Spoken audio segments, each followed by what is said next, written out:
Sir नमस्ते। नमस्ते। आज हमारे व्यूवर्स के लिए क्या दिखा रहे हैं सर? आज हम आपके और हमारे सारे व्यूवर्स का एक बहुत बड़ा प्रॉब्लम सॉल्व कर रहे हैं। जी सर। बहुत सारे लोगों को स्पीकर लेने के बाद एम्पलीफायर हमें कौन सा लेना है उसके बारे में कोई आइडिया नहीं है। हाँ सर। तो वो एम्पलीफायर किस तरह से लेते हैं, ओम्स क्या होता है, वोल्टेज क्या होता है, रेजिस्टेंस क्या होता है, उनके बारे में हम समझेंगे आज। ओके सर, यानी कि स्पीकर के साथ कौन सा मैचिंग या एम्पलीफायर लेना है उसके बारे में आप बताएंगे सर। Yes, आज sir. ओके ठीक है, स्टार्ट कीजिए सर। सर देखिए, जो डीजे के स्पीकर्स होते हैं ज़्यादातर वो 8 ओम्स के होते हैं। जी सर। आप 12 इंच ले लो, आप 15 इंच ले लो या 18 इंच ले लो, वोल्टेज की बात नहीं हो रही सर। हाँ ये जो ओम्स है ये एक रेजिस्टेंस की तरह काम करता है। जी सर। अब आप बोलोगे सर ये रेजिस्टेंस क्या है और ये स्पीकर के लिए हम लोग को ये सब जानना ज़रूरी क्यों है? हाँ सर। सर ये बहुत ही ज़रूरी मैटर है क्योंकि ये रेजिस्टेंस जो है एक तरह का गेट है सर। हाँ सर। अब देखिए सर, एम्पलीफायर में से वोल्टेज निकल रहा है, समझिए एक पानी का तालाब है। हाँ। जिसके अंदर फुल फ्लो से साइड में से पानी गुजर रहा है। हाँ अगर हम उसके बीच में एक डैम बना देते हैं हाँ तो हम जितना चाहे उतना पानी को छोड़ सकते हैं। उसी तरह से ये रेजिस्टेंस जो है हाँ। एक तरह का डैम के जैसे काम करता है। ये हमारे स्पीकर्स को जितना उसको पावर चाहिए वो पावर भेजने में हमारी मदद करता है। Okay sir. तो अब स्पीकर के अंदर रेजिस्टेंस को कैलकुलेट कैसे करते हैं और उस रेजिस्टेंस के हिसाब से हम एम्पलीफायर कैसे लेते हैं वो हम समझेंगे सर। ठीक है। अब देखिए सर, हमारे पास दो तरह के कनेक्शंस हैं। एक है जिसको हम बोलते हैं पैरेलल कनेक्शन। पैरेलल कनेक्शन में क्या होता है सर, इस तरह से दो स्पीकर होते हैं जिसका एक पॉजिटिव एक नेगेटिव टर्मिनल होता है। हाँ सर। जब हम इन दोनों को और इन दोनों को जोड़ते हैं, मतलब प्लस से प्लस और माइनस से माइनस को जब हम जोड़ते हैं और इसके बाहर जो हमको रेजिस्टेंस मिलता है वो ये एक पैरेलल कनेक्शन है। और इसके अंदर रेजिस्टेंस कैसे कैलकुलेट होता है वो मैं आपको थ्योरेटिकली बता के उसी को मैं प्रैक्टिकली भी आपको समझाऊंगा। ठीक है। तो पैरेलल कनेक्शन में ये पैरेलल कनेक्शन है सर। अभी इसी तरह से अगर सीरीज कनेक्शन करना हो किसी को तो दो स्पीकर है सेम, प्लस माइनस, इन दोनों को जब हम जोड़ देते हैं और यहाँ से जब हम आउटपुट देते हैं इसको हम सीरीज कनेक्शन बोलते हैं। सीरीज। Okay sir. तो इन दोनों कनेक्शन में हमें रेजिस्टेंस वेरी होता है सर। वो वेरी कैसे होता है वो हम देख लेते हैं। ओके। तो जब हम पैरेलल कनेक्शन करते हैं तो उसके लिए एक फॉर्मूला है RTH is equal to R1 into R2 by बाय R1 प्लस R2। हाँ सर।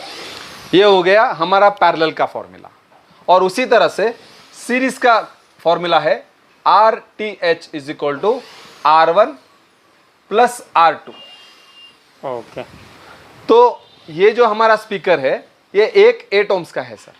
हाँ सर। तो सीरीज कनेक्शन में क्या हो जाता है, 8 plus 8 is equal to 16 ohms. इसका ये मतलब है जब मैं दो स्पीकर सीरीज में कनेक्ट करता हूं मुझे रेजिस्टेंस इसका मिलेगा 16 ओम्स का। 16 का रेजिस्टेंस और इंपेडेंस, एक्चुअली इसको हम इंपेडेंस कहते हैं, इसमें ज़्यादा अंतर नहीं है। फॉर्मूला इसी तरह से कैलकुलेट करके हमें मिल जाएगा। रेजिस्टेंस फिक्स्ड होता है, इंपेडेंस वेरिएबल होता है। तो हमें यहाँ पे 16 ओम्स मिल जाएगा जब हम दो स्पीकर्स सीरीज में कनेक्ट करेंगे। सीरीज में कनेक्ट कर दें। जब हम पैरेलल में कनेक्शन करेंगे तो हमें क्या मिलेगा, 8 into 8 divided by 8 plus 8, 64 divided by 16। तो इसका ओम्स आ गया 4 ओम्स। हाँ सर। तो देखिए सर, कितने मजे की बात है। हमारा जो एम्पलीफायर है वो अलग अलग ओम्स पे अलग अलग वोल्टेज देता है। तो हम ज़्यादातर जब एम्पलीफायर लेने जाते हैं तो एम्पलीफायर समझिए NX ऑडियो का बहुत ही पॉपुलर मॉडल है RX 4000। हाँ सर देखिए, जो 4000 कंपनी वाले बोल रहे हैं ये एक मॉडल नंबर है सर, ये कोई वोल्टेज नहीं है। वोल्टेज नहीं इसके अंदर आप देखेंगे 3 टाइप के सेटिंग्स लिखे हैं। क्या लिखा है उन्होंने, 8 ओम्स पे RX 4000 पर चैनल 700 वॉट देता है। और वहीं पे 4 ohms पे RX 4000 1150 वॉट देता है, और 2 ohms पे ये एम्पलीफायर 1550 वॉट देता है। हाँ सर। अब अगर मैंने एक बॉक्स पैरेलली कनेक्ट किया है और मेरा स्पीकर 500 प्लस 500 है, ओके, और 100 वॉट का मेरा HF है, तो टोटल मेरे पास 1100 वॉट है। तो इसके लिए हम एक्चुअली 25% का हेडरूम लेते हैं सर, बट इसमें हम हेडरूम नहीं लेंगे। हाँ, इसमें हम हेडरूम नहीं लेंगे। इसमें हम लोग 25% का हेडरूम जो है हम कैलकुलेट करते हैं। बिना हेडरूम के अगर हम नेक टू नेक एम्पलीफायर का कैलकुलेशन करें तो 1100 वॉट ये एम्पलीफायर 4 ohms के अंदर हमको 1150 वॉट देगा। तो अगर मैंने यही कनेक्शन अगर मैंने सीरीज में कर लिया था सर, हाँ तो क्या होता था देखिए। अब ये 800 वॉट, समझिए मैंने 500 वॉट के 2 स्पीकर लेने थे, 500 प्लस 500 तो 1000 वॉट हो गया, एट 16 ohms हो गया सर ये। अब 16 ohms पे ये एम्पलीफायर लगभग 350 वॉट देगा। 350 वॉट देगा। हाँ, तो ये एम्पलीफायर मेरे बॉक्स के लिए सही नहीं। जी सर। तो मैं आपको प्रैक्टिकली ओम्स कैसे चेंज होता है वो दिखा देता हूँ। ठीक है, दिखाइए। सर आप आगे आ जाइए, थोड़ा सा देखिए इसके अंदर कैसे हो रहा है। अब ये वायर मैं निकाल रहा हूँ। हाँ। अब हम देखेंगे स्पीकर का ओम्स कितना है।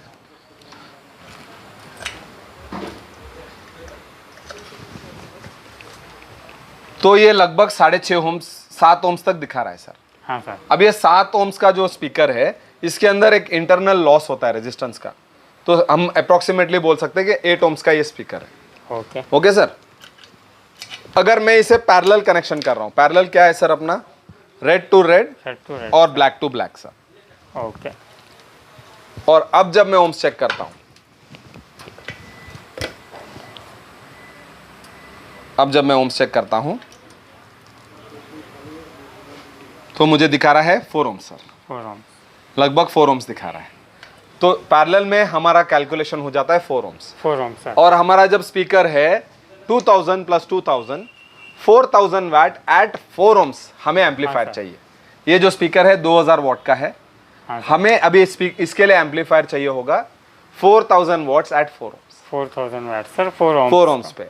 एक्चुअली हेडरूम अगर हम देखें तो 25% हमें और कैलकुलेट करना चाहिए, बट इंडिया में सर एम्पलीफायर्स और स्पीकर्स का थोड़ा सा कैलकुलेशन अलग से जाता है, उसके बारे में हम फिर कभी डिटेल में समझेंगे। बट अभी इस समय पे हम देख लेते हैं कि इसको हमें कैलकुलेशन आ रहा है 4 ohms पे 4000 वॉट। ठीक है सर। अभी उसी तरह से अगर मैं सीरीज का कैलकुलेशन कर लेता हूं तो ये वायर मैं हटाता हूं सर। देखिए सीरीज में हम क्या कर रहे हैं, ये माइनस टर्मिनल को प्लस टर्मिनल से जोड़ रहे हैं। हाँ सर। ओके। और अभी हम इसका रेजिस्टेंस निकाल लेते हैं।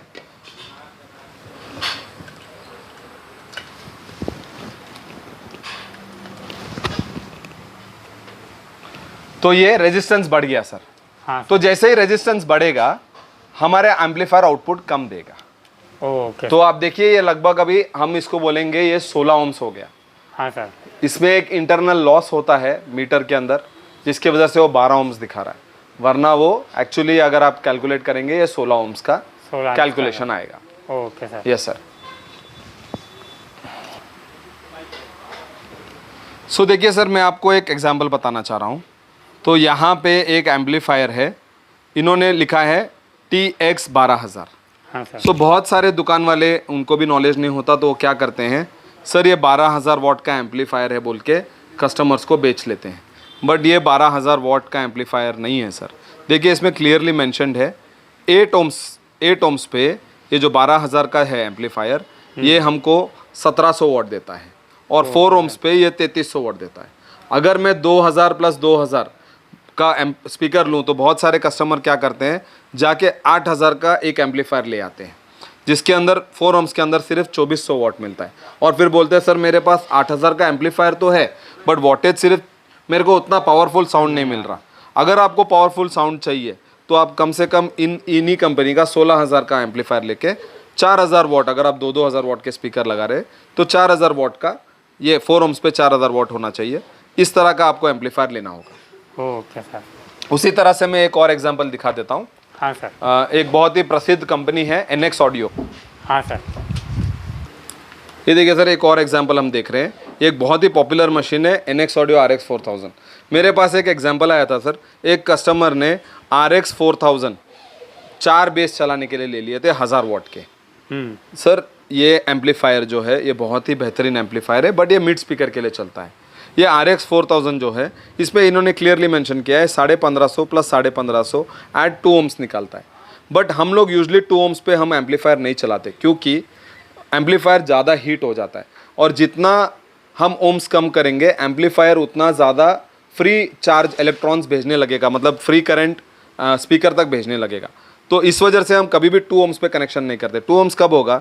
जब हम 4 स्पीकर पैरेलल में कनेक्ट करेंगे तो 2 ohms का कैलकुलेशन आएगा। जिस तरह का मैंने आपको फॉर्मूला बताया था, इस तरह से जब आप कैलकुलेशन करेंगे 4 ohms का, फिर से जब आप 4 × 4 डिवाइड बाय 4 + 4 करोगे तो ये 2 ohms हो जाएगा सर। हाँ सर। तो 2 ohms पे 4 स्पीकर का कैलकुलेशन आता है। हम यूजली वो नहीं करते, एक चैनल पे हम 2 ही स्पीकर चलाते हैं, जिससे एम्पलीफायर बहुत स्टेबल होता है। 2 ohms में मैं मानता हूँ स्पीकर का आउटपुट बहुत अच्छा आएगा, बट एम्पलीफायर का लाइफ कम हो जाएगा, क्योंकि आईसी के ऊपर जो मॉसफेट होता है उसके ऊपर काफ़ी लोड पड़ता है, और वो लाइफ जो है उस एम्पलीफायर की कम करने लगता है, और उसी तरह से आपका स्पीकर की भी लाइफ कम हो जाती है। तो हमेशा जो आपका आप जब आप पैरेलल पे कनेक्शन कर रहे हैं, कोशिश करिए आप 4 ohms पे ही कनेक्शन करिए, या जब आप सीरीज भी कर रहे हैं, सीरीज और पैरेलल का कैलकुलेशन करके कर रहे हैं, उस पर भी आप 4 ohms पे ही चलाइए। उसके नीचे कभी मत जाइए। 4 ohms से नीचे स्टेबल नहीं रहता एम्पलीफायर, अनस्टेबल हो जाता है। बहुत सारे एम्पलीफायर्स क्लेम करते हैं कि 2 ohms स्टेबल है, 100% होंगे भी उनके एम्पलीफायर्स, बट हम कहना चाहते हैं कि आप एम्पलीफायर्स को 2 ohms पे मत रन करिए, एम्पलीफायर पे लोड पड़ता है। अब देख लीजिए, अभी इसको हम और डिटेल में देखते हैं सर। ये RX 4000 जो है 2 ohms पे 1550 1550, तो ये 4 ohms पे 1150 निकालता है। हाँ सर। 1150। तो इसके लिए बेस्ट स्पीकर होगा एक 500 वाट का स्पीकर। 500 वाट के 2 स्पीकर और HF आप चलाइए, ये एम्पलीफायर उसके लिए बहुत ही बेहतरीन काम करेगा। ओके। हाँ, और यूजली हम किस तरह से कैलकुलेशन करते हैं सर, जब हम स्पीकर और एम्पलीफायर देते हैं, हम एक एडिशनल पोर्शन ऐड करने बोलते हैं। जैसे अगर आपका रिक्वायरमेंट 1100 वाट है, तो हम आपको बोलेंगे आप 1500 वाट की एम्पलीफायर लो, उससे आपके क्वालिटी ऑफ साउंड बहुत अच्छा रहेगा। देखिए सर, एम्पलीफायर के अंदर एक होता है सिग्नल और एक होता है वोल्टेज। एक हद तक सारा डीसी वोल्टेज होता है, बट एक हद तक हमारा कॉइल जो है उस पर वो चल सकता है। उसके बाद जब वोल्टेज बढ़ जाता है वो बर्नआउट हो जाता है। Okay sir. तो कॉइल जलने का और कोई रीज़न नहीं है सर। आप जब रेड लाइट पे छोड़ते हैं तो एम्पलीफायर बता देता है कि मेरे से ये कैपेसिटी नहीं मतलब संभल रही है और मैं स्पीकर को जला दूंगा। तो वो एक इंडिकेशन होता है एम्पलीफायर में। तो आप कोई भी ब्रांडेड एम्पलीफायर देखेंगे तो उधर क्लिप लिखा होता है। वो क्लिप जो है बेसिकली वो एक हाई वोल्टेज है जो आपके स्पीकर को खराब कर रहा है। आप बहुत सारे इंडियन अनब्रांडेड एम्पलीफायर्स होते हैं जिनमें वो क्लिप सही नहीं काम करता, बट मैं बात कर रहा हूँ सिर्फ पावर एम्पलीफायर्स की, जो 100% सही आपको दिखाते हैं, और specially brands like NX audio आपको सही इंफॉर्मेशन दिखाएंगे डिस्प्ले के ऊपर। तो आप अपना जो एम्पलीफायर है अगर आप चूज़ करना चाहते हैं, आपके पास कोई स्पीकर है, उनके आप हमें कमेंट सेक्शन में पूछ सकते हैं कि मेरे पास ये स्पीकर है सर, उसके लिए कौन सा एम्पलीफायर यूज़ किया जाए। हम 100% कोशिश करेंगे। अगर आप 4 HF कनेक्शन करना चाहते हैं, आप 8 HF कनेक्शन करना चाहते हैं एक चैनल पे, तभी भी हम आपको गाइड करेंगे और बताएंगे किस तरह से ये कनेक्शन होता है, किस तरह से ओम्स का कैलकुलेशन होता है थ्योरेटिकली और प्रैक्टिकली। और उसके बाद हम आपको हेल्प करने की कोशिश करेंगे जितना हमारी तरफ से हो सके।